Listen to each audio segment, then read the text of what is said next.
Today on the YY family, I'm gonna find out how the TV remote control works. I wish Max and Victor would turn off the television when they leave the room. My uncles are going to unbelievable lengths to show me why we sneeze. We're inside a nose. Grandpa's gonna take me on a trip to a star. And Grandma's gonna explain why thunder always follows lightning. And my mom is gonna show me that plants are a lot busier than I ever knew. Next she'll be telling us they sing and dance. Maybe. You'll just have to find out. Come along with me and meet the smartest family in all the town. The YY family. Mom can make it plain to see that what goes up eventually comes down. The YY family. Come and meet the YY family. We got a lot of real know-how. Grandpa knows a lot of farming. Ask him and he'll show you now. Why do airplanes fly? When I land, I'll tell you why. Meanwhile, there's a dragon making some kind of a potion in a vat. The YY family. And Grandma's no stranger. She can teach you all the dangers found in that. The YY family. Max is a mechanical marvel. Why? I know a copy kind of guy. Maybe he can show you the answer now. If you want to take a look inside. Everybody's in a lather. Rushing, wondering what's the matter. Every person hears a cry. He rushes to the baby side. What's the deal? What could it be? Just on the YY family. Why? If I've seen nothing like this, with these two guys you can't miss. You wonder what's inside you. These are just the guys that guide you. Come on, let's go. Let's go, let's go. These guys are in the know. Micro-wax go.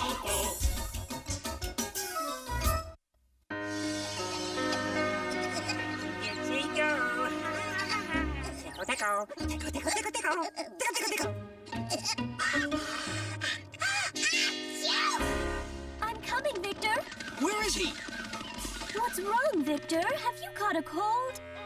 Now, no need for all this. A sneeze doesn't necessarily mean we've caught a cold.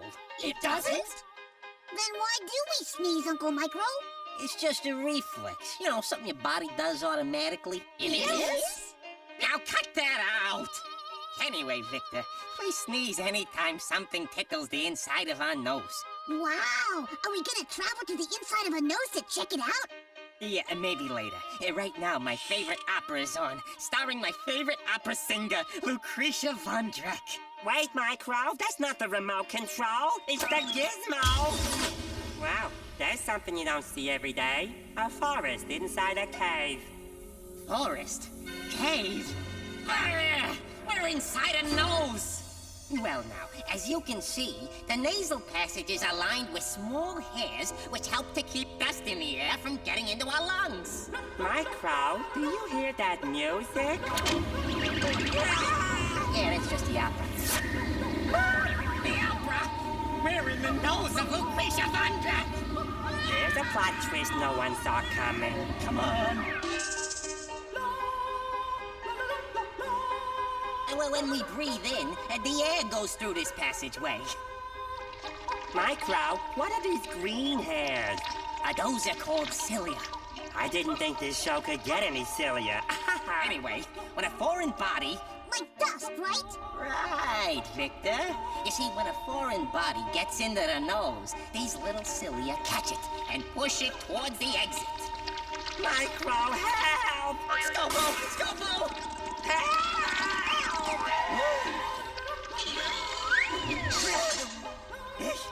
That was close. Look, Victor. These represent foreign bodies in the nasal cavity.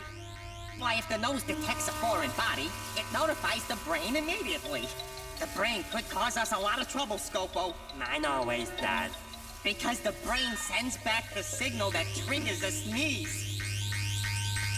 Oh, Micro, I think the foreign bodies are us.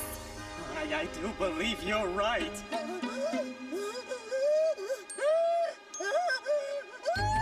We've only got a few seconds until the lungs fill up. The air that's forced out by a sneeze travels 100 miles an hour. Hold on.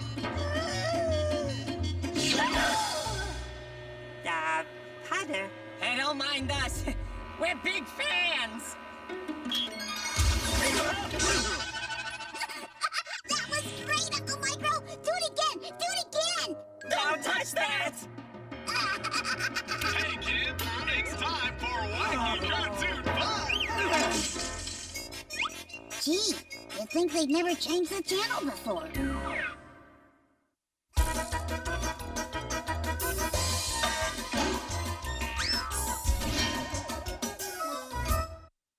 How does it do this? How does it do that? Max is the one with the electronic knack. Machines are his thing, so don't go berserk. That's on the job. You'll find out how they work.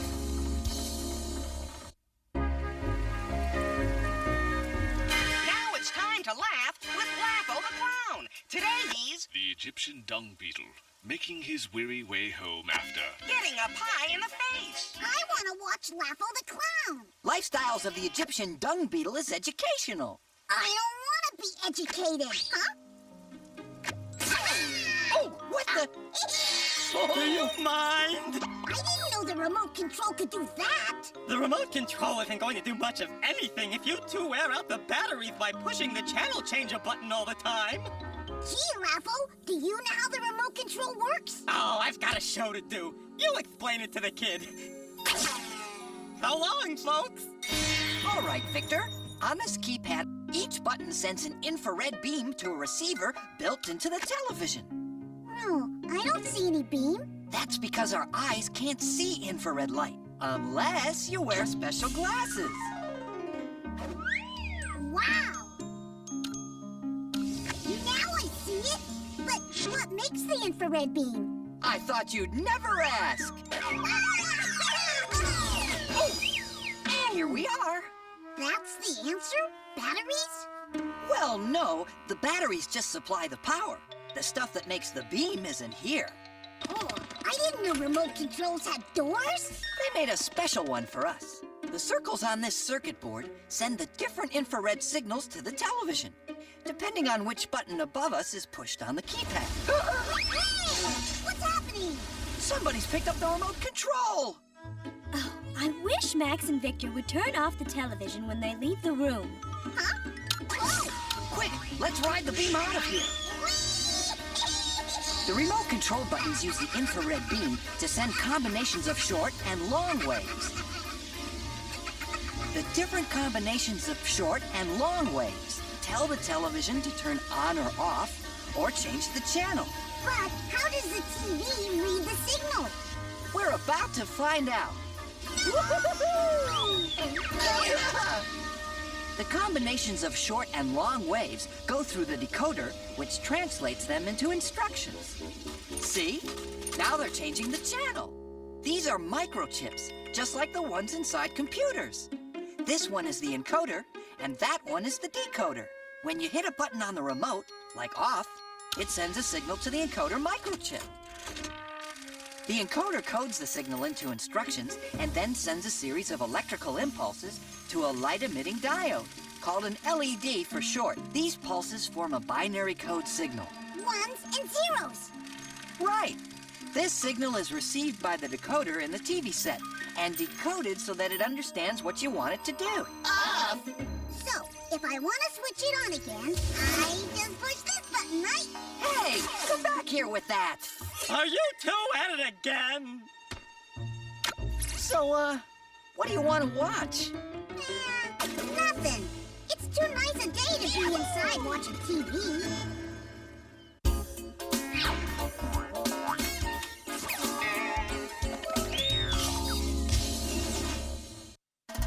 Hey, the questions that you have are not too serious. The animals and plants are not so mysterious, so have no fear. Everything will be made clear. Vanilla, Quick, and Quack are here.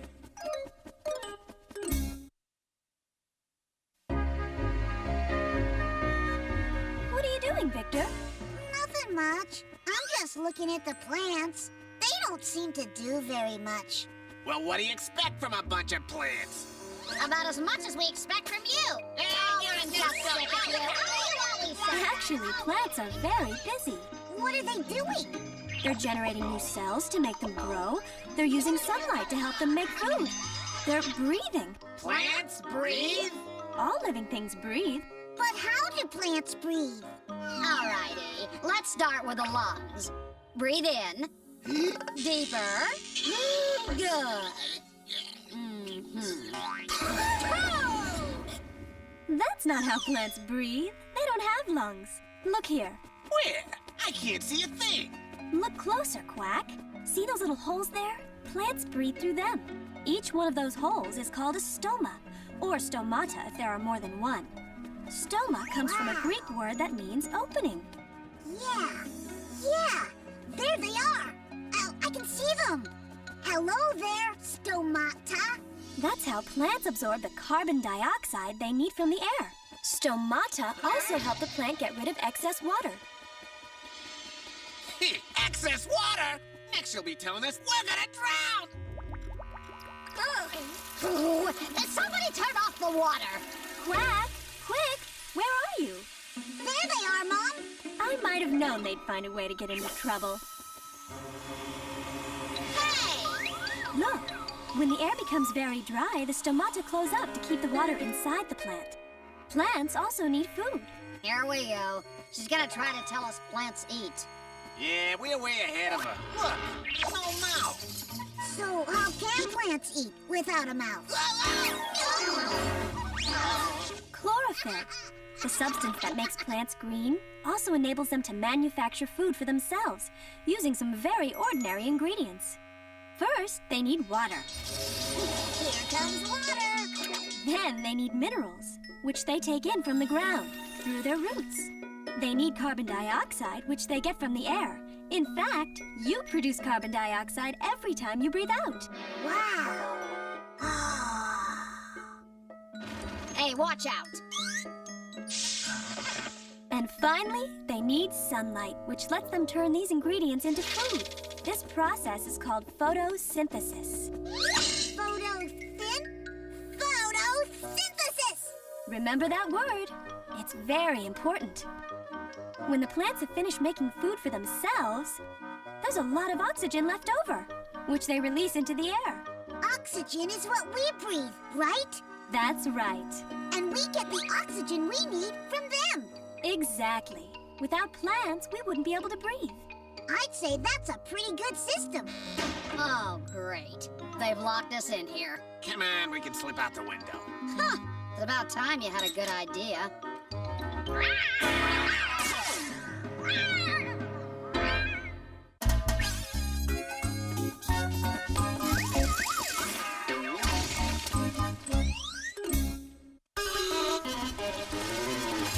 Have you ever wondered why the salty oceans, lightning, thunder, what the earth is like down under? Why there's wind and snow and rain? Let Eartha and Basalt explain. Grandma, I saw lightning, but I didn't hear any thunder. What? Oh, there's the thunder. Why did we hear the thunder after we saw the lightning? You really want to know? Oh, me too. That's perfect, Basalt. Ooh, we're traveling in style. This looks like a good spot. Oh! There's our lightning! And now, There's the thunder! Yes, we've already established that lightning comes first. I believe the question is, why? it's simple. Light is faster than sound. I'll demonstrate. Imagine I'm light, just like the lightning. Now, imagine Basalt here is the sound. All right, Victor, you give the signal.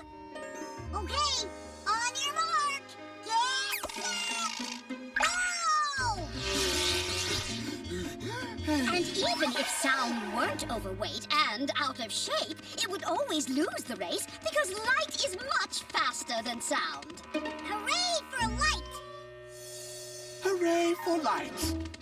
Oh, you're just jealous because light travels 186,000 miles a second while you, Mr. Slowpoke Sound, only go 1,100 feet per second.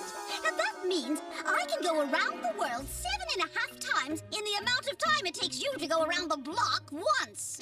Oh, you're such a show-off. So, because light is so much faster than sound, the lightning gets to our eyes long before the thunder gets to our ears. Well done, Victor. And here's another interesting experiment. But first, some basic precautions. Now, I've planted some dynamite about a mile away from here. Let's see how long it takes the sound to reach us. By the way, kids, don't try this at home. We are trained professionals. Alrighty, here we go! First, the light. 1, 2, 3, 4, 5 seconds. Now, if we multiply the speed of sound, 1,100 feet per second, by 5, we get 5,500 feet, which is a little over a mile away. You see? What I tell you, just over a mile. And now that you know it takes the thunder about 5 seconds to travel 1 mile, you can figure out how far away a lightning bolt is. See that? We heard the thunder right when we saw the lightning, so we know that that was really close. Very well, Basalt. Take us home. I don't think that's right. That's not at all practical. Wait, it's coming back to me. Good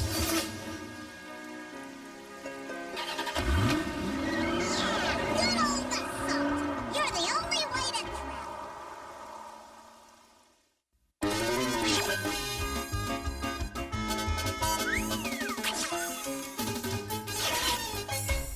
Who has all the answers about the sun and moon and stars? That would be Zygo-matic.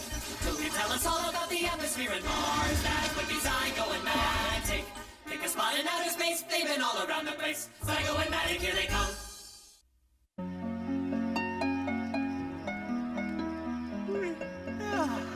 Time to turn in. Look how brightly the stars are shining tonight. Why do stars shine? Well, a star is really just a huge ball of burning gas, so it produces heat and light. Huh? Here, you can see them better through this telescope. Well, why do they twinkle like that? I'll explain. Here's the Earth, and here's the atmosphere, the layer of gases that surrounds it. Now, when a star shines, the amount of light it produces doesn't change. But when the star's light reaches our atmosphere, it has to travel through layers of air, and these layers are shifting all the time. That bends and distorts the light and makes it look like the stars are twinkling. Oh, yeah. I get it. Hey, Grandpa. Which is the nearest star? The sun. Can we go there? It is getting late. Oh, please, Grandpa, please! All right, then. Zygo, wake up! Status report? Sun's coordinates entered. We're traveling at light speed. Is that fast? It's 186,000 miles per second. That means yes. Ooh, how long will it take us to get there? The same amount of time it takes the light from the sun to reach the Earth.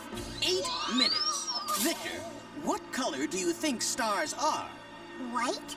Actually, stars come in different colors, but because they're so far away, they all appear to be white.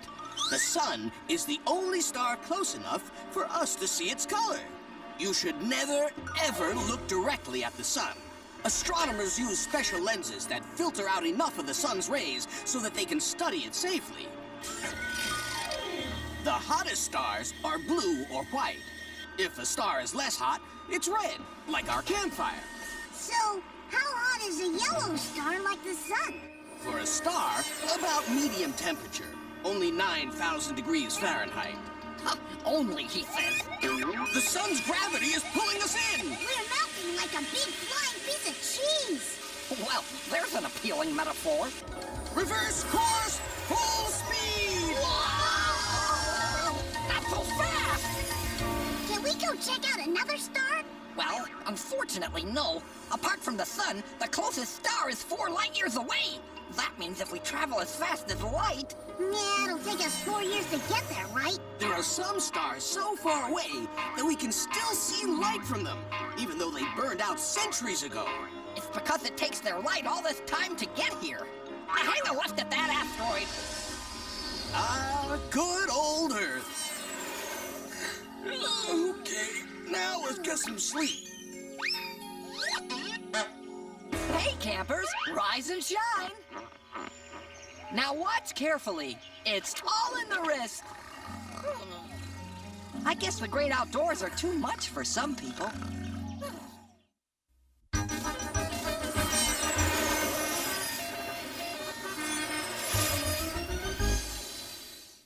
Well, Victor, what did you learn today? Oh, tons of neat stuff. I learned that light travels a whole lot faster than sound, and that's why we always see lightning before we hear thunder, unless it's really close. I learned that the remote control uses an infrared beam and binary language to send instructions to the TV set. I learned that when something gets inside your nose and tickles it, that makes you sneeze. Hey, don't mind us. We're big fans. And I learned that plants make their own food, and they perspire, and they breathe, and they give off oxygen, which we need to breathe. Sounds like a pretty big day. It was, but I still have plenty of questions left for next time.